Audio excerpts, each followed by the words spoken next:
Merhaba arkadaşlar, kanalıma hoş geldiniz. Bugünkü modelimizi şöyle güzel bir ipimiz var. Bununla başlayacağım. Şöyle az kalın bir ip, 100 gram, 200 metre uzunluğu olan bir ip. İpime uygun kullanacağım şiş 4,5 numara. Modelimiz oldukça güzel ve kolay bir model. Kabartmalı şöyle. İnşallah siz de beğenir, benimle yaparsınız. Dilerseniz yapım aşamalarına geçelim. İplerimizi alarak başlayalım. Şöyle. Bu model için ilmek sayısı 2 ve 2'nin katları. Yani çift sayıda olması gerekiyor. Yapacağımız örgüye göre ilmek sayısını bu şekilde ayarlayıp modelimizi kurabiliriz. Ben şöyle küçük bir anlatım yapacağım.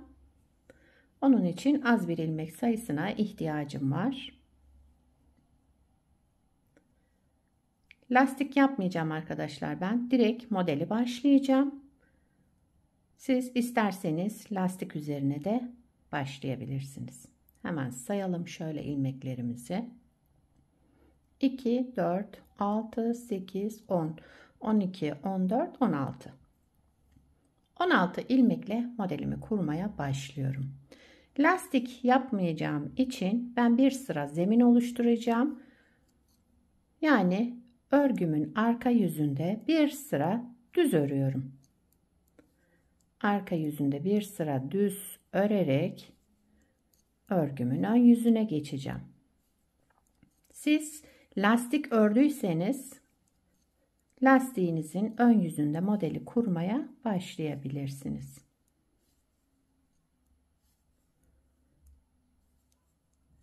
Evet. Bir sıra düz ördüm.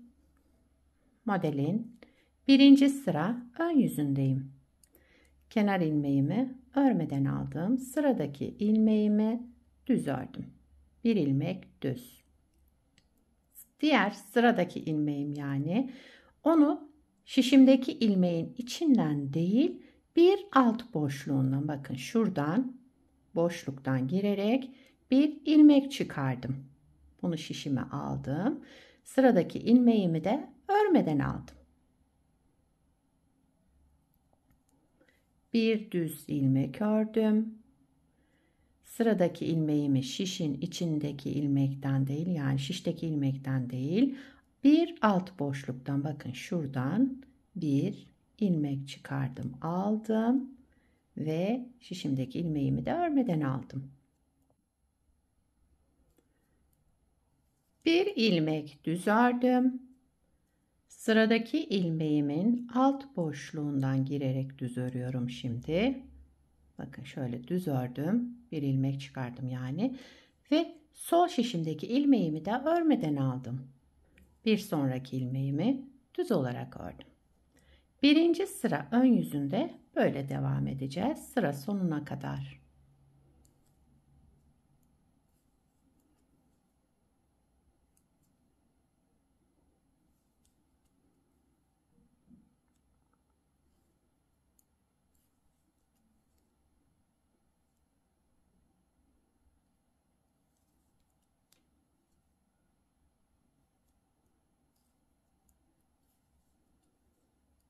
Son ilmeğimi de yine alt boşluktan düz ördüm ve diğer ilmeğimi örmeden aldım. Kenar ilmeğimi de ördüm. Birinci sıra ön yüzünde bu işlemleri yaptık. İkinci sıra arka yüzündeyim. Kenar ilmeğimi örmeden aldım. Bakın şu ilmeğim ikili. İkisini bir alarak düz ördüm. Bir sonrakini tek, zaten yine düz ördüm. Bir ikili alıyoruz, düz örüyoruz, bir tekliyi. Yani arka yüzünde de ilmeklerimizi düz öreceğiz. Bu modelde sürekli düz örülüyor zaten. Ters ilmek örülmüyor. Evet, şu ikiliyi düz ördüm. Bir sonraki ilmeğimi düz ördüm. Bu şekilde sıra sonuna kadar devam ediyoruz. İkinci sıra arka yüzündeyim.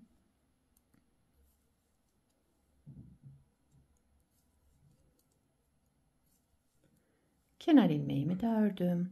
Şimdi 3. sırada modeli kaydıracağız. Modeli kaydırarak 1. sırada ne yaptıysak aynısını yapacağız. 1. sırada 1. ilmeğimizi düz örmüştük. Şimdi 2. model kurulumunda yani 3.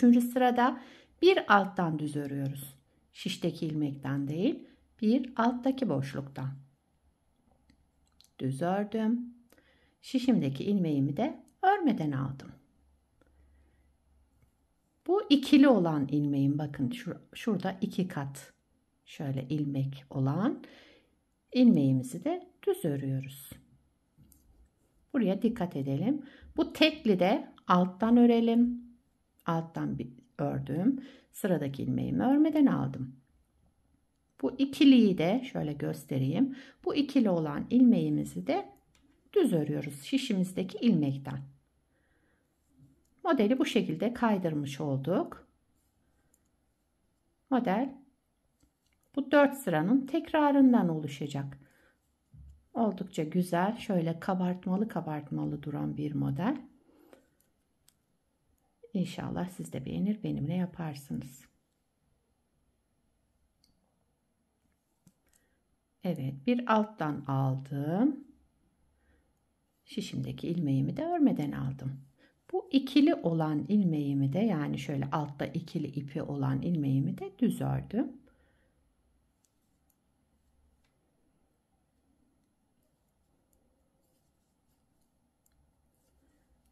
Üçüncü sıramı tamamladım. Model ilerledikçe kendini gösterecek. 4. sıra arka yüzünde. Kenar ilmeğimi örmeden aldım. Yine ilmeklerimi düz örüyorum. Bakın 1. ilmeğimi düz ördüm. 2. ilmeğim şöyle ikili. Bunun ikisini bir alarak düz ördüm. Sıra sonuna kadar ilmeklerimizi şöyle tekliyi tek olarak, çiftliyi çift olarak alalım ve düz örelim. Modeli bir kez kurmuş olduk. Pardon, şurada çift alacaktım. Daha sonra bu tekli, çiftli. Düz örerek devam ediyorum.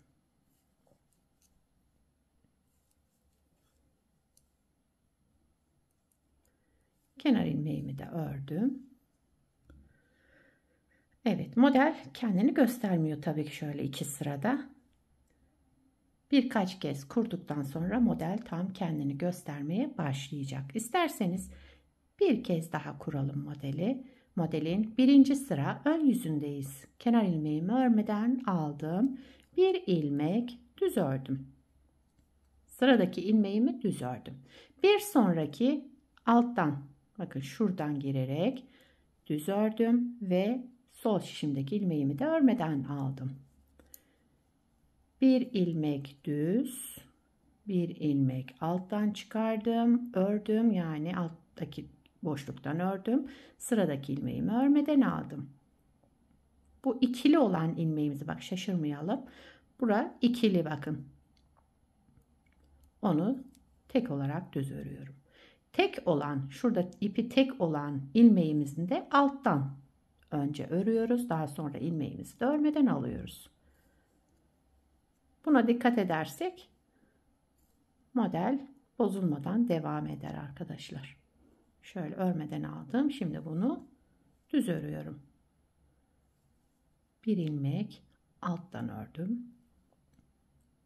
Örmeden aldım. Düz ördüm.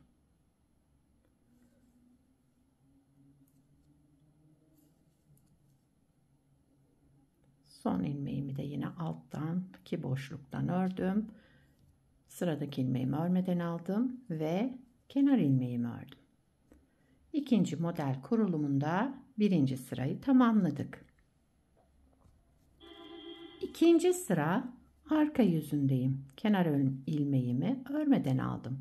Bu ikili ilmeğim, bakın şöyle ikili olan ilmeğimin ikisini bir aldım, düz ördüm. Sıradaki tekli, bunu tek olarak ördüm. Çiftliyi çift olarak aldım. Yani sıra sonuna kadar ilmeklerimin hepsini düz örüyorum.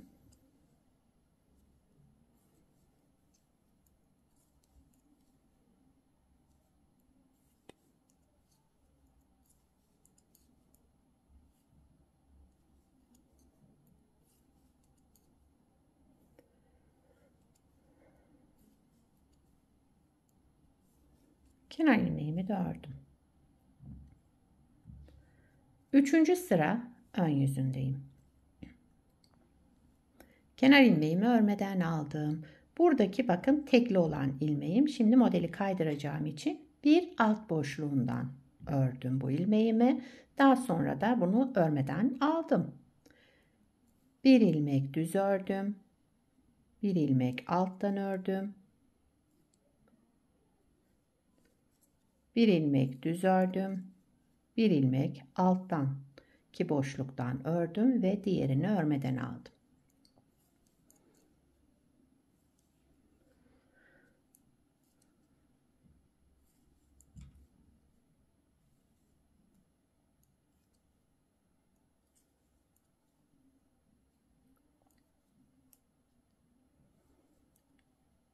Alttan ördüm. Sıradaki ilmeğimi örmeden aldım.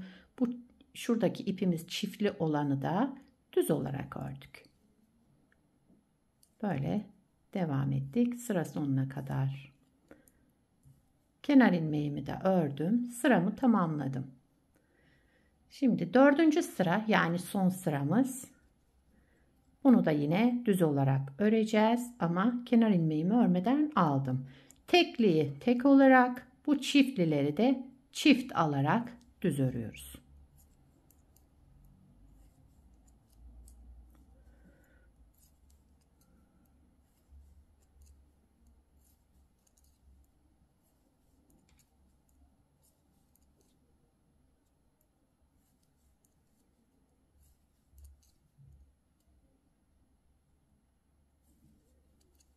Evet.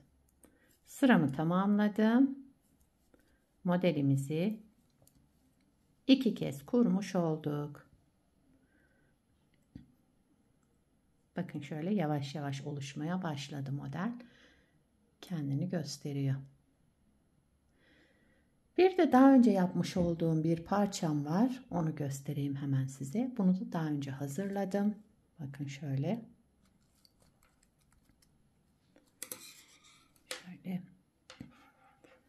Evet, modelin ilerlemiş hali böyle olacak arkadaşlar. Modelin arka yüzü de bu şekilde. Her iki tarafta gayet güzel, harika bir model bence. Bunu yetişkin örgülerinde kullanabilirsiniz, çocuk örgülerinde kullanabilirsiniz. Her türlü örgüde kullanabileceğiniz, yapımı da oldukça kolay, güzel bir model. Bu parçamla yine aynı iple ördüm ama şişlerim 5 numara. Şöyle şişlerim 5 numara kullandım bunda da. Sizler de nelerde kullanacaksınız bu modeli? Onları yorumlarda belirtirseniz sevinirim. Bundan yelek yapabilirsiniz, hırka yapabilirsiniz, etol şal yapımında kullanabilirsiniz. Yani şu anda aklıma gelmiyor ama birçok alanda kullanabileceğiniz harika bir model. Sizler nelerde kullanacaksınız onları da yorumlarda belirtirseniz sevinirim. Atkı bere yapımında kullanabilirsiniz. Evet. Bebek battaniyesinde bile kullanılabilecek güzel bir model. Beni buraya kadar izlediyseniz bir beğeni yapmayı, yorum yapmayı, beni desteklemeyi unutmayın arkadaşlar. Şimdiden hepinize teşekkürler. Yapacak olanlara kolay gelsin. Bir sonraki videoda görüşmek üzere. Hoşça kalın.